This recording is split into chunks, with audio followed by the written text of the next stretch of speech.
வணக்கம். இது தமிழ்வினின் பிரதான செய்திகள். செய்திகளோடு நான் லக்ஷனா யாதவன். முதலில் தலைப்புச் செய்திகள். அரசாங்கத்தின் முக்கிய புள்ளிகள் இருவருக்கு உயிர் அச்சுறுத்தல். சுரேஷ் சாலை கைது. பின்னணியில் மறைந்துள்ள உண்மைகளை கோரும் கத்தோலிக்க திருச்சபை. நில அபகரிப்பு வேலை திட்டங்களுக்கு அனுமதி இல்லை. கஜேந்திரகுமார் திட்டவட்டம். அவசரகால சட்டங்களுக்கு எதிரான 2 மனுக்களும் உச்சநீதிமன்றால் தள்ளுபடி. தென்கிழக்கு பல்கலைக்கழகத்தில் ஊழியர்கள் போராட்டத்தில். இந்தியாவில் சிக்கிய முக்கிய குற்றவாளி. புறப்பட்டது CID. கொழும்பு கடற்கரையில் சடலமாக மீட்கப்பட்ட இளம்பெண். சுரேஷ் சாலே இலங்கைக்கு ரகசியமாக படகில் வந்து சென்றாரா? சரத் வீரசேகர கிளப்பும் சர்ச்சை. தொடர்பான விரிவான செய்திகள்.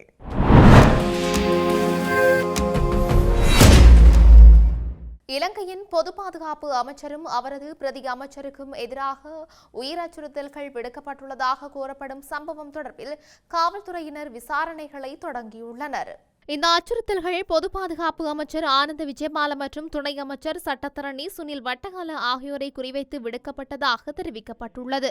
சமீபத்தில் போதைப்பொருள் கடத்தலை கட்டுப்படுத்தும் நடவடிக்கைகள் தீவிரப்படுத்தப்பட்டுள்ள நிலையில் அதனுடன் தொடர்புடையதாக இந்த மிரட்டல்கள் இருக்கலாம் என்று கூறப்படுகின்றது. அவிசாவளை பகுதியில் கிடைத்த உளவு தகவல்களின் அடிப்படையில் இந்த அச்சுறுத்தல்கள் வெளிச்சத்துக்கு வந்ததாக காவல்துறையினர் தெரிவித்துள்ளனர். இதனையடுத்து குற்றப்புலனாய்வு திணைக்களம் விரிவான விசாரணையை ஆரம்பித்துள்ளதாக காவல்துறை ஊடக பிரிவில் நடைபெற்ற செய்தியாளர் சந்திப்பில் தெரிவிக்கப்பட்டுள்ளது. மிரட்டல்களின் மூலத்தை பற்றிய விவரங்களோ கைது செய்யப்பட்டவர்கள் பற்றிய தகவல்களோ இதுவரை வெளியிடப்படவில்லை. எனினும் விசாரணைகள் தொடர்ந்து நடைபெற்று வருகின்றன என்று காவல்துறையினர் தெரிவித்துள்ளனர். அரசு புலனாய்வு பிரிவின் முன்னாள் பணிப்பாளர் ஓய்வு பெற்ற மேஜர் ஜெனரல் சுரேஷ் சாலே கைது செய்யப்பட்டமையை கத்தோலிக்க திருச்சபை வரவேற்றுள்ளது. உயிர்த்த ஞாயிறு தின பயங்கரவாத தாக்குதல் தொடர்பான விசாரணைகளின் ஓர் அங்கமாகவே இந்த நடவடிக்கை அமைந்துள்ளது என்றும் கத்தோலிக்க திருச்சபை சுட்டிக்காட்டியுள்ளது. உயிர்த்த ஞாயிறு தின குண்டு தாக்குதல் சம்பவம் குறித்து முன்னெடுக்கப்பட்டு வரும் விரிவான விசாரணைகளின் அடிப்படையில் சுரேஷ் சாலே நேற்று பாதுகாப்பு பிரிவினரால் கைது செய்யப்பட்டார். தற்போது பயங்கரவாத தடை சட்டத்தின் கீழ் தடுத்து வைக்கப்பட்டுள்ள அவரிடம் தீவிர விசாரணைகள் முன்னெடுக்கப்பட்டு வருகின்றன. வனவள திணைக்களம் மக்களது காணிகளை ஆக்கிரமிப்பதற்கு அனுமதிக்க முடியாது என்று நாடாளுமன்ற உறுப்பினர் கஜேந்திரகுமார் தெரிவித்துள்ளார். நேற்று நடைபெற்ற கிளிநொச்சி மாவட்ட ஒருங்கிணைப்பு குழு கூட்டத்தில் 2010ஆம் ஆண்டுக்கு பின்னர் வனவள திணைக்களத்தினால் ஆக்கிரமிக்கப்பட்ட காணிகளை விடுவிப்பது தொடர்பாக விவாதிக்கப்பட்ட போதே அவர் குறிப்பிட்டுள்ளார். போர்க்காலத்தில் மக்கள் வாழ்ந்து வந்த காணிகள் தற்போது காடுகளாக மாறியுள்ளன. அவ்வாறு காடுகளாக மாறியுள்ள அந்த நிலங்கள் மக்களுக்கு சொந்தமானவை என்பதால் அவற்றை வனவள திணைக்களம் ஆக்கிரமிப்பதற்கு ஒருபோதும் அனுமதியளிக்க முடியாது. இந்த நிலங்களை வேறு யாருக்கும் வழங்க முடியாது. போரினால் ஒரு கட்டத்தில் மாவட்டத்தில் மக்கள் ஒட்டுமொத்தமாக இடம்பெயர்ந்தனர். நீண்ட காலம் போர் நடைபெற்றதன் காரணத்தால் மக்கள் குடியிருந்த பகுதிகள் இன்று காடுகளாக காணப்படுகின்றன. குறிப்பாக மகாவலி திட்டம் மற்றும் கிவிலோயா திட்டம் உள்ளிட்ட நடவடிக்கைகள் மூலம் வனவள திணைக்களம் என்ற பெயரில் தமிழர்களின் நிலங்கள் அபகரிக்கப்படுகின்றன. இதற்கு ஒருபோதும் அனுமதி வழங்க முடியாது என்றும் அவர் குறிப்பிட்டுள்ளார். டிட்வா சூறாவளியை தொடர்ந்து ஜனாதிபதி அனுரகுமார திசாநாயக்க விதித்த அவசரகால விதிமுறைகள் அடிப்படை மனித உரிமைகளை மீறுவதாக கூறி தாக்கல் செய்த 2 அடிப்படை உரிமைகள் மனுக்களை மேலும் விசாரிக்காமல் தள்ளுபடி செய்ய உச்சநீதிமன்றம் தீர்மானித்துள்ளது. இந்த முடிவை தலைமை நீதியரசர் பிரீத்தி பத்மன் சூரசேன தலைமையிலான 3 பேர் கொண்ட உச்சநீதிமன்ற அமர்வு எடுத்தது. முன்னதாக அனுரகுமார திசாநாயக்கவால் பிறப்பிக்கப்பட்ட அவசரகால சட்டங்களுக்கு எதிராக உச்சநீதிமன்றத்தில் 2 மனுக்கள் தாக்கல் செய்யப்பட்டன. மனுதாரர்கள் தரப்பில் குறித்த அவசரகால சட்டங்கள் அரசியல் அமைப்பில் உறுதி செய்யப்பட்ட அடிப்படையில் உரிமைகளை மீறுகின்றன என்று கூறப்பட்டுள்ளது. குறிப்பாக கருத்து வெளிப்பாட்டு சுதந்திரம் மற்றும் அமைதியான கூடுகை உரிமை போன்றவை பாதிக்கப்படுகின்றன என்று மனுக்களில் சுட்டிக்காட்டப்பட்டுள்ளது.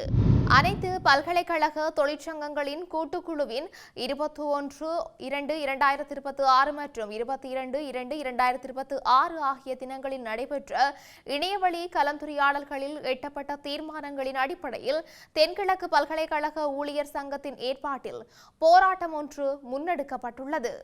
இந்த போராட்டத்திற்கு தென்கிழக்கு பல்கலைக்கழக ஊழியர் சங்கத்தின் தலைவர் CMA முனாஸ் தலைமை வகித்ததுடன் சங்கத்தின் செயலாளர் MMM காமில் நெறிப்படுத்தலில் ஒழுங்குபடுத்தப்பட்டுள்ளது. இதில் பல்கலைக்கழகத்தின் பல்வேறு பிரிவுகளைச் சேர்ந்த பெருமளவான ஊழியர்கள் கலந்து கொண்டு தங்களது நீண்ட நாள் கோரிக்கைகளை முன்வைத்து பல்வேறு கோஷங்களை எழுப்பினர். போராட்டத்தின் போது பல்கலைக்கழக ஊழியர்களின் சம்பளம், கொடுப்பனவுகள், ஓய்வூதிய நலன்கள் மற்றும் நியமன நடைமுறைகள் உள்ளிட்ட பல்வேறு முக்கிய பிரச்சினைகள் தொடர்பாக அரசாங்கம் உடனடி தீர்வுகளை வழங்க வேண்டும் என்று வலியுறுத்தப்பட்டது. பல்கலைக்கழக ஊழியர்கள் தங்களது உரிமைகள் மற்றும் நலன்களை பாதுகாக்க அரசாங்கம் உடனடி நடவடிக்கைகள் எடுக்க வேண்டும் என்று வலியுறுத்தியதுடன் தேவையான தீர்வுகள் வழங்கப்படாவிட்டால் தொடர்ச்சியான போராட்ட நடவடிக்கைகள் மேற்கொள்ளப்படும் என்றும் எச்சரிக்கை விடுத்துள்ளனர். இந்தியாவில் கைது செய்யப்பட்ட பொடி லெஸ்ஸி எனப்படும் பாதாள உலக குற்றவாளியை அழைத்து வருவதற்காக CID அதிகாரிகள் புறப்பட்டுள்ளனர். பாதாள உலக கும்பல் உறுப்பினர் மற்றும் போதைப்பொருள் கடத்தல்காரர் என கூறப்படும் பொடி லெஸ்ஸி கடந்த ஆண்டு ஜனவரி 16 மும்பையில் கைது செய்யப்பட்டார்.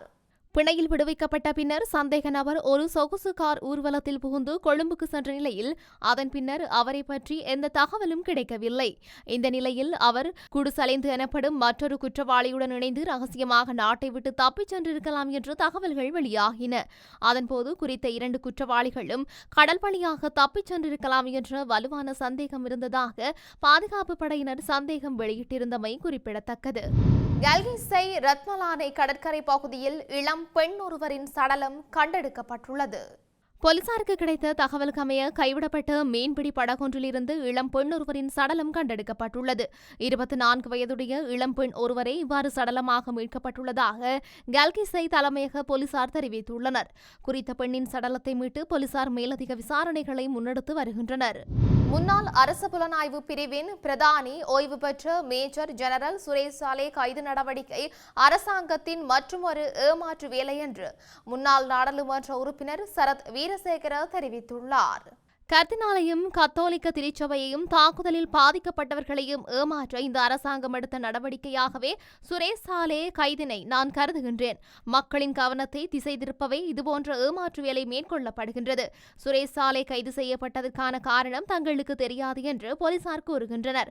ஒரு காரணம் இருக்கின்றது. அதுதான் பிள்ளையானின் முன்னாள் ஊடக செயலாளரான அசாத் மௌலானா என்ற நபர் சேனல் 4 ஊடகத்திடம் 2018 ஆண்டு சாலே சைஷ்ரானை தனிப்பட்ட முறையில் சந்தித்ததாகவும் அந்த சந்திப்பில் அவர் இருந்ததாகவும் கூறியுள்ளார். அப்போது கூறப்பட்டது, இந்த நாட்டை பாதுகாப்பற்ற நிலைக்கு கொண்டு சென்றால் தான் கோட்டாபய ஜனாதிபதியாக முடியும் என்றும் நாம் அறிந்திருப்பது போல சேனல் 4 என்பது ராணுவத்திற்கு எதிரான பொய்யான குற்றச்சாட்டுகளை முழுமையாக முன்வைக்கும் ஊடகம். அதனால்தான் சாலை அவர்கள் கைது செய்திருக்கலாம் என்று சிலர் கருதுகின்றனர். செய்திகளின் நிறைவாக மீண்டும் தலைப்புச் செய்திகள். அரசாங்கத்தின் முக்கிய புள்ளிகள் 2 உயிர் அச்சுறுத்தல். சுரேஷ் சாலே கைது, பின்னணியில் மறைந்துள்ள உண்மைகளை கோரும் கத்தோலிக்க திருச்சபை.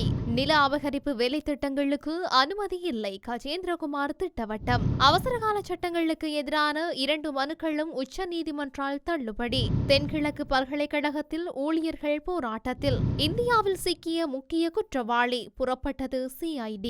கொழும்பு கடற்கரையில் சடலமாக மீட்கப்பட்ட இளம்பெண். சுரேஷ் சாலே இலங்கைக்கு ரகசியமாக படகில் வந்து சென்றாரா? சரத் வீரசேகர கிளப்பும் சர்ச்சை. இத்துடன் தமிழ்விண்ணின் பிரதான செய்திகள் நிறைவு பெற்றன. செய்திகளை உடனுக்குடன் அறிந்து கொள்ள தமிழ்வின் என்ற எமது YouTube பக்கத்தினூடாக இணைந்திருங்கள். வணக்கம்.